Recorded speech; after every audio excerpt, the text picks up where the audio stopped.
Halo Sobat YouTube, terima kasih sudah klik video saya. Sebelum menonton lebih lanjut, silakan klik like, subscribe, dan logo loncengnya.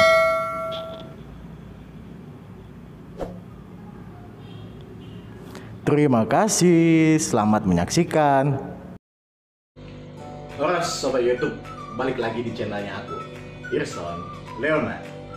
Di video kali ini, saya sedikit menjelaskan mengenai seberapa penting sih pupuk bagi tanaman yang ada di aquascape Anda. Ikutin.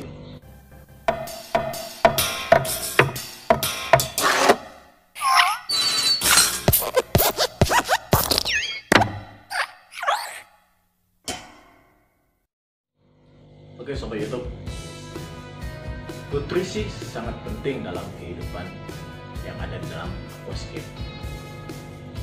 Oleh karena itu, aquascaping tidak terlepas dari pupuk. Pupuk cair aquascape adalah salah satu yang sangat diperlukan untuk pertumbuhan tanaman akuatik kita.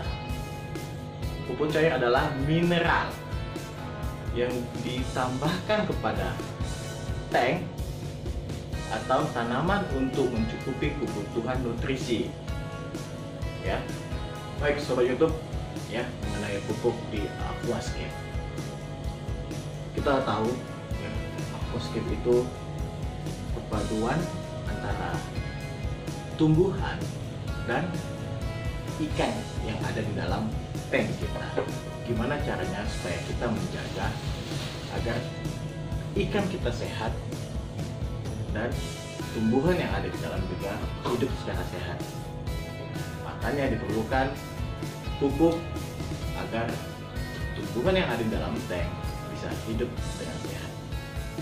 Kita juga tahu nutrisi sangat penting dalam kehidupan dan pertumbuhan sebuah tanaman. Karena itu, aquascaping tidak terlepas dari yang namanya pupuk. Pupuk cair aquascape adalah salah satu yang sangat diperlukan dalam pertumbuhan tanaman yang ada di tank kita. Pupuk cair adalah material yang ditambahkan pada tank atau tanaman untuk mencukupi kebutuhan nutrisi yang diperlukan tanaman sehingga mampu bertumbuh dengan baik. Material pupuk dapat berupa bahan organik maupun non-organik. Pupuk mengandung bahan baku yang diperlukan pada proses pertumbuhan dan perkembangan tanaman yang ada di tank kita.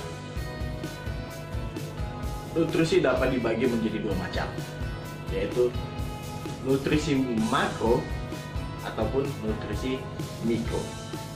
Makanya daripada itu, di sini saya akan membahas dua jenis pupuk yang saya gunakan di tank saya ini, yaitu makro dan mikro. Gimana fungsi makro dan gimana fungsi mikro, dan bagaimana cara pemakaiannya, saya bakal bahas, guys. Yang pertama kita bahas mengenai nutrisi makro, ya. Nutrisi makro adalah unsur yang terkandung dalam pupuk, di mana unsur ini sangat dibutuhkan tanaman. Bila kekurangan unsur ini, walaupun hanya sedikit, akan mengganggu proses fisiologis tanaman. Biasanya tanaman makro butuh unsur makro lebih banyak. Yang tergolong unsur makro adalah yang pertama, nitrogen, kemudian fosfor, terus ada di dalamnya kalium, terus ada namanya magnesium, dan yang terakhir adalah kalsium. Oke, beda halnya sama dengan nutrisi mikro, ya. Apa sih nutrisi mikro itu? Nutrisi mikro ini adalah unsur sebagai pendukung metabolisme tanaman. Dibutuhkan dengan kadar yang relatif lebih sedikit dibanding makro tadi, ya. Unsur mikro ini juga harus ada loh, karena dapat mempengaruhi proses fisiologis juga. Ingat, sedikit di sini adalah ppm, part per million, yang terkandung sedikit, bukan pemakaiannya yang sedikit. Oke guys, jadi saya memakai jenis pupuk cair yang bernama Verti One. ada Verti1 Macro Plus dan ada Verti1 Micro Plus. Kenapa harus saya pilih Verti1?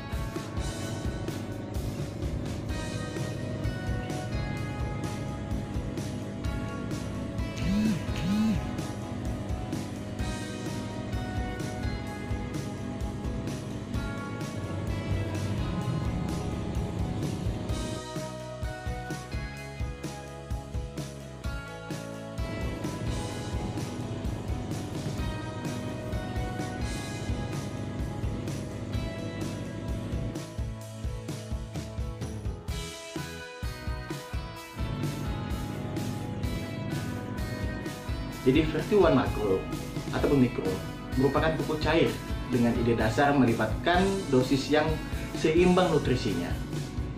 Yang mana nutrisi ini diperlukan diformulasi dalam keseimbangan sehingga dapat diserap dengan mudah melalui daun. Sehingga alga dapat mengambil keuntungannya. Alga tersebut akan menyerap nutrisi-nutrisi yang ada. Unsur dari pupuk Verti1 terbagi menjadi dua unsur, yaitu unsur makro dan unsur mikro. Berikut penjelasannya. Oke, bagaimana cara penggunaannya? Berikut saya jelasin mengenai cara penggunaannya. Anda perlu menjadwalkan kapan harus memberikan pupuk makro plus, kapan harus memberikan pupuk mikro plus. Ya, bebas. Yang mana harus dimulai duluan. Kalau saya pribadi, saya memakai makro terlebih dahulu. Kemudian di hari selanjutnya saya selingin dengan pemberian mikro plus.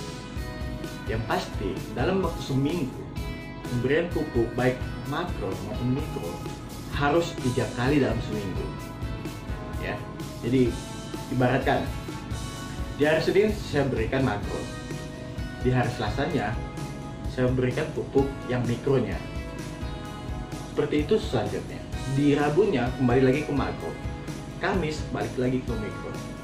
Sampai dengan hari Sabtu. Dari Senin sampai Sabtu, maka pemberian makro plus sama mikro plus itu sebanyak 3 kali dalam seminggu. Nah, di hari terakhir saya tidak lakukan pemberian pupuk. Apa sih yang saya lakukan? Di hari terakhir saya menggantikan sepertiga air yang ada di tank saya dengan air yang baru agar kadar CO2-nya tergantikan oleh air yang baru. Oke, thank you guys telah menyaksikan video saya. Demikian yang bisa saya sampaikan mengenai penjelasan pupuk cair Macro Plus dan Micro Plus. Kiranya video kali ini bisa membantu Anda untuk memberikan pupuk cair di aquascape Anda. Oke, thank you. Sampai sekian. Jangan lupa bantu like, komen, subscribe. Bye-bye.